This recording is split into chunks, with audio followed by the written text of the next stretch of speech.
Bismillahirrahmanirrahim. Assalamualaikum warahmatullahi wabarakatuh. Selamat siang, salam sejahtera bagi kita semuanya. Om Swastiastu, Namo Buddhaya, salam kebajikan. Bapak, Ibu, dan saudara-saudara sekalian yang saya hormati, pemerintah telah berupaya sekuat tenaga untuk melindungi rakyat dari gejolak harga minyak dunia. Saya sebetulnya ingin harga BBM di dalam negeri tetap terjangkau dengan memberikan subsidi dari APBN. Tetapi anggaran subsidi dan kompensasi BBM tahun 2022 telah meningkat 3 kali lipat dari 152,5 triliun menjadi 502,4 triliun rupiah, dan itu akan meningkat terus. Dan lagi, lebih dari 70% subsidi justru dinikmati oleh kelompok masyarakat yang mampu, yaitu pemilik mobil-mobil pribadi. Mestinya uang negara itu harus diprioritaskan untuk memberikan subsidi kepada masyarakat yang kurang mampu. Dan saat ini pemerintah harus membuat keputusan dalam situasi yang sulit. Ini adalah pilihan terakhir pemerintah, yaitu mengalihkan subsidi BBM. Sehingga harga beberapa jenis BBM yang selama ini mendapat subsidi akan mengalami penyesuaian. Dan sebagian subsidi BBM akan dialihkan untuk bantuan yang lebih tepat sasaran. Bantuan langsung tunai BLT BBM sebesar 12,4 triliun rupiah yang diberikan kepada 20,65 juta keluarga yang kurang mampu sebesar Rp150.000 per bulan, dan mulai diberikan bulan September selama 4 bulan.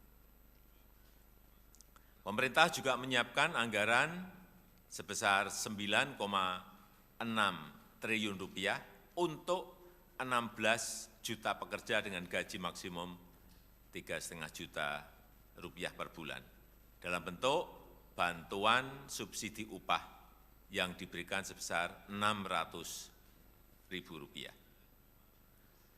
Saya juga telah memerintahkan kepada pemerintah daerah untuk menggunakan 2% dana transfer umum sebesar 2,17 triliun rupiah untuk bantuan angkutan umum, bantuan ojek online, dan untuk nelayan.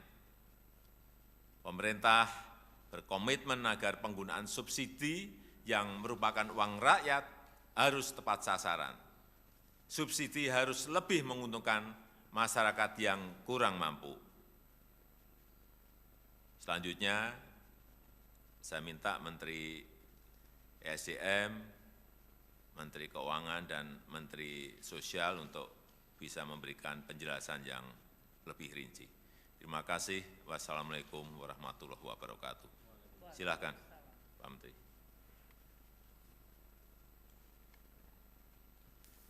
Bismillahirrahmanirrahim. Assalamualaikum warahmatullahi wabarakatuh. Hari ini tanggal 3 September tahun 2022 pukul 13.30 pemerintah memutuskan untuk menyesuaikan harga BBM subsidi antara lain Pertalite dari Rp7.650 per liter menjadi Rp10.000 per liter.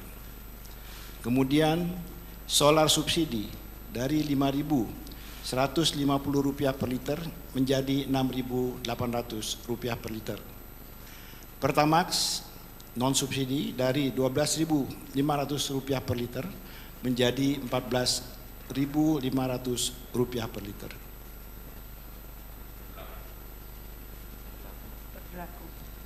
Ini berlaku 1 jam sejak saat diumumkannya penyesuaian harga ini, jadi akan berlaku pada pukul 14.30 waktu Indonesia bagian Barat. Terima kasih.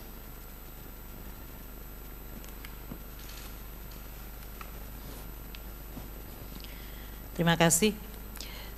Bapak Presiden telah menyampaikan kepada masyarakat mengenai kenaikan dari subsidi yang disediakan oleh anggaran pendapatan belanja.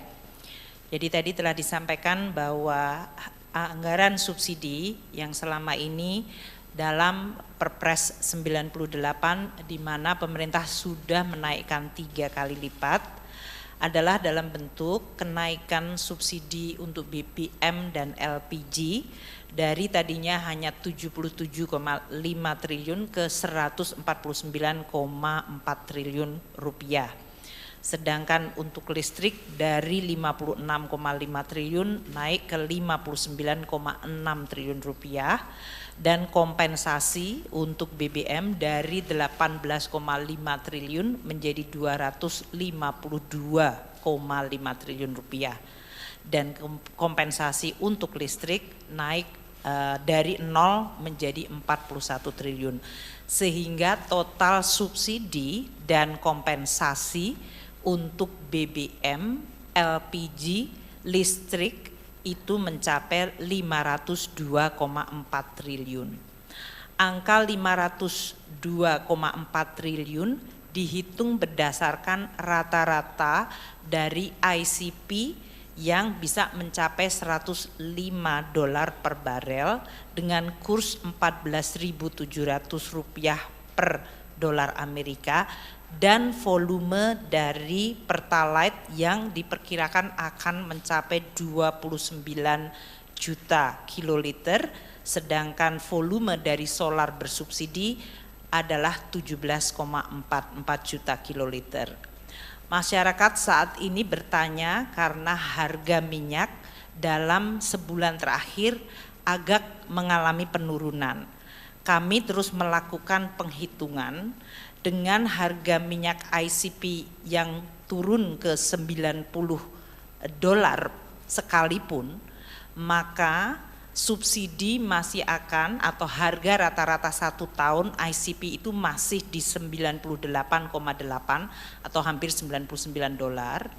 Atau kalaupun harga minyak turun sampai di bawah 90, maka keseluruhan tahun rata-rata subsidi rata-rata ICP Indonesia masih di $97.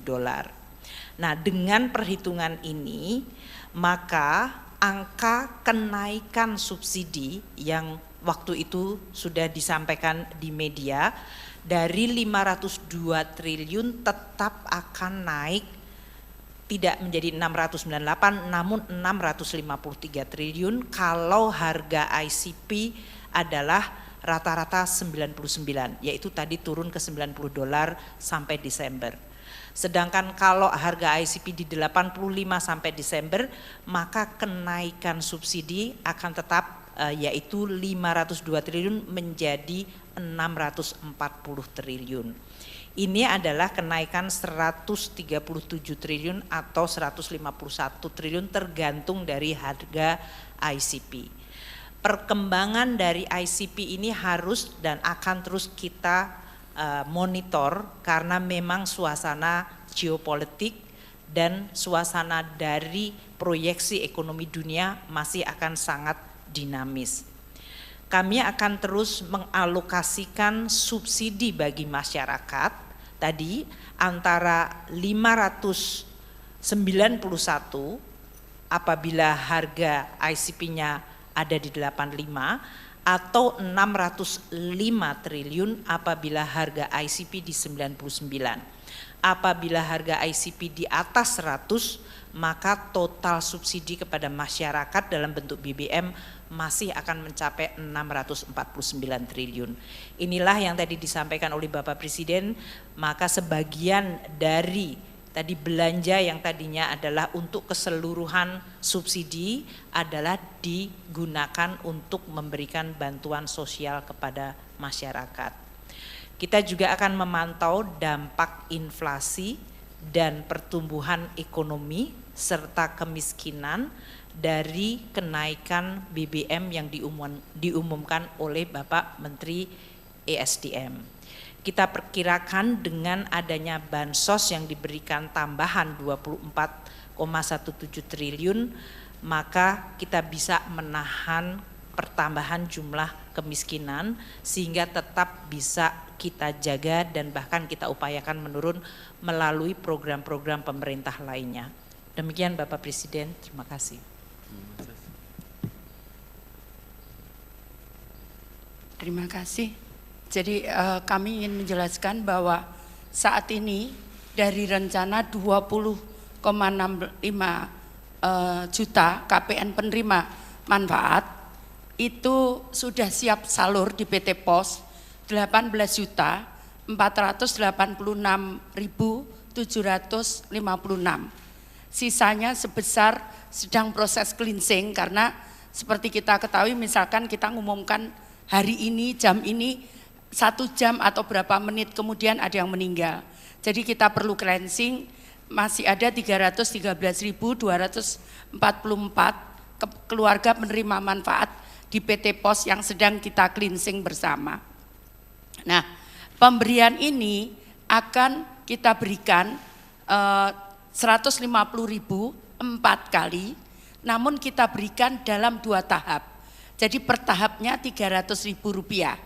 Kita berikan per September ini dan nanti pada awal Desember kita berikan yang kedua.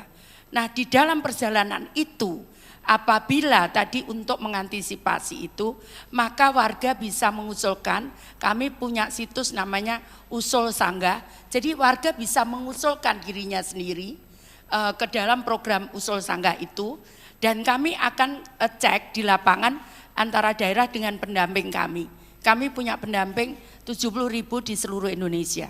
Itu yang harus kita klarifikasi. Kadang karena katanya tidak menerima, ternyata setelah kita cek dia sudah menerima lengkap PKH dan PPNT seperti itu. Nah, itu perlu kita klarifikasi data itu. Yang berikutnya kalau mendesak, maka kami punya namanya comment center, bisa ditelepon di 021 171. Maka itu 24 jam 365 hari siap melayani kalau ada keluhan-keluhan tadi. Kemudian untuk mengatasi warga yang tidak mampu mengakses, misalkan dia kondisinya fisiknya sakit atau tempatnya di pegunungan, seperti yang di daerah pegunungan di Papua dan sebagainya, itu kita akan siapkan khusus. Kita sudah sepakat dengan PT POS, kita akan siapkan, kita akan kerjasama dengan suku-suku, kepala suku, adat, kemudian pemerintah daerah dan tokoh-tokoh agama untuk membagi salur ke sana dengan kami melakukan penerbangan khusus ke sana. Itu sudah kami janjikan. Dan bagi warga yang sakit, yang disable, yang mungkin juga tidak perlu datang ke kantor pos, cukup di rumah, maka PT POS akan mengantar ke rumah. Itu sudah perjanjiannya.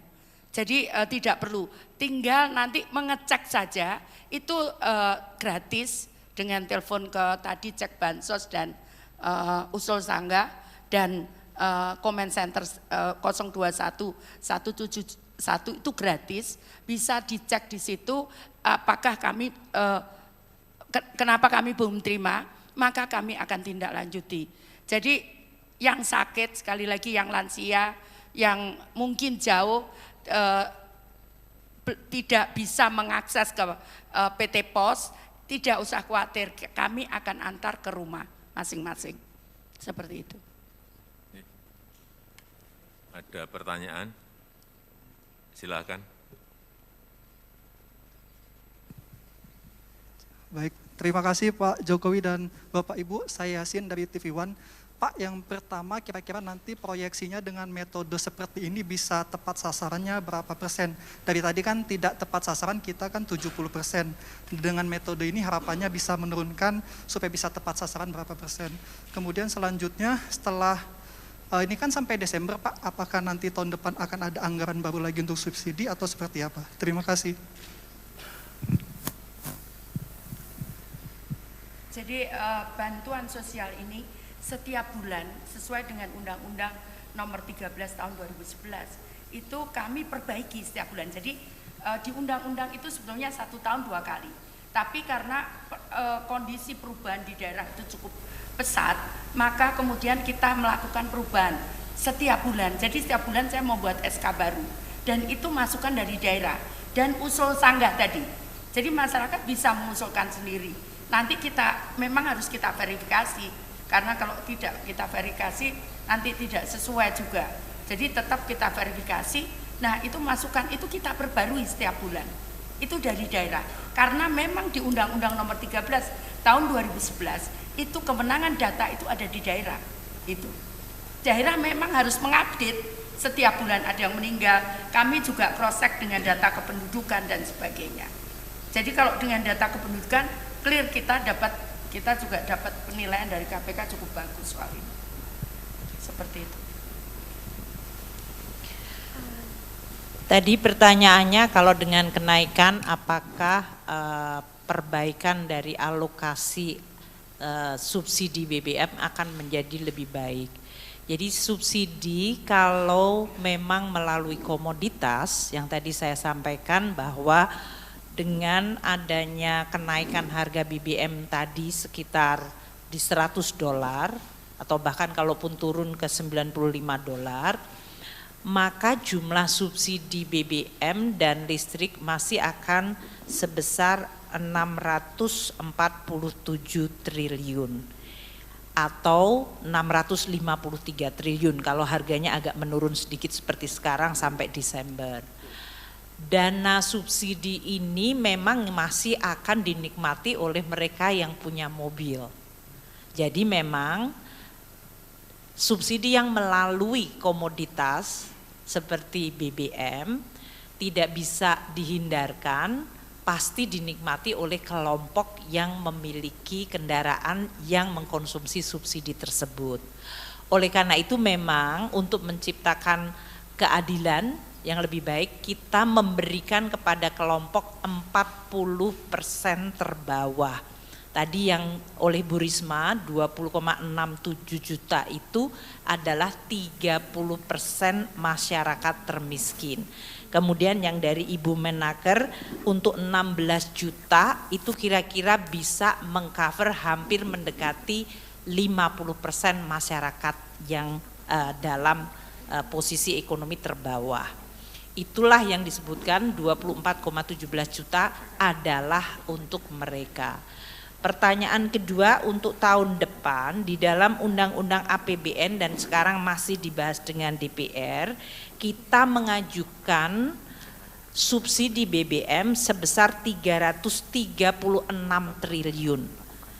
Dan kalau ini pun dengan tadi kenaikan yang diumumkan oleh Menteri ESDM, kita kemungkinan masih akan ada tambahan 100 triliun lagi adanya kurang bayar tahun ini yang masuk ke 2023. Jadi ini nanti yang akan dibahas oleh kami dengan DPR untuk Undang-Undang APBN 2023 yang akan selesai akhir September pembahasannya. Namun Presiden Jokowi telah menyampaikan di dalam nota keuangan RUU APBN tahun 2023 itu sudah dicadangkan 336 triliun rupiah untuk subsidi BBM. Masih ada? Saya nanya dari CNN Pak. Saya ingin bertanya, apakah dengan adanya kenaikan harga BBM bersubsidi ini dan juga tren harga minyak bumi yang menurun, minyak dunia yang menurun, apakah ada pembatasan kendaraan bersubsidi pada nantinya setelah kebijakan ini diberlakukan? Terima kasih.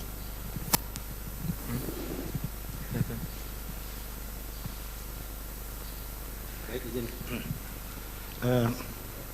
Harga minyak memang trennya turun naik tiap hari. Ya, jadi memang tidak bisa dijadikan patokan untuk jangka panjang. Nah, mengenai ketepatan alokasi subsidi ini, ya tadi disampaikan oleh Ibu Menku bahwa banyak dari masyarakat yang masih menggunakan BBM subsidi meskipun tergolong mampu. Nah, ini tentu saja di lapangan sudah akan dilakukan pengawasan, ya, dan juga Pertamina sedang menyiapkan sistem pengawasan, pengaturan dengan digitalisasi. Nah, ini diharapkan dengan metode ini, mekanisme ini kita bisa lebih mempertajam ketepatan pemanfaatan BBM subsidi ini untuk yang membutuhkan. Demikian. Cukup. Saya kira tadi sudah jelas semuanya disampaikan oleh para menteri, dan saya tutup. Assalamualaikum warahmatullahi wabarakatuh.